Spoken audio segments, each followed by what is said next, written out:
పక్షుల్లో గుడ్లగూబకి కూడా హిందూ మతంలో విశిష్ట స్థానం ఉంది. ఇవి తరచుగా రాత్రిపూట మాత్రమే ప్రజలకు కనిపిస్తాయి.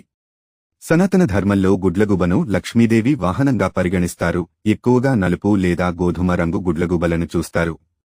అయితే హిందూ గ్రంథాల ప్రకారం రాత్రిపూట తెల్ల గుడ్లగూబను చూడటం చాలా శుభప్రదంగా పరిగణించబడుతుంది. తెల్ల గుడ్లగూబ చాలా అరుదుగా కనిపిస్తుంది.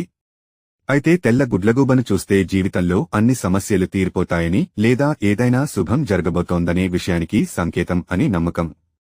హిందూ మతంలో తెల్ల గుడ్లగూబ మన పూర్వీకుల ఆత్మగా పరిగణించబడుతుంది.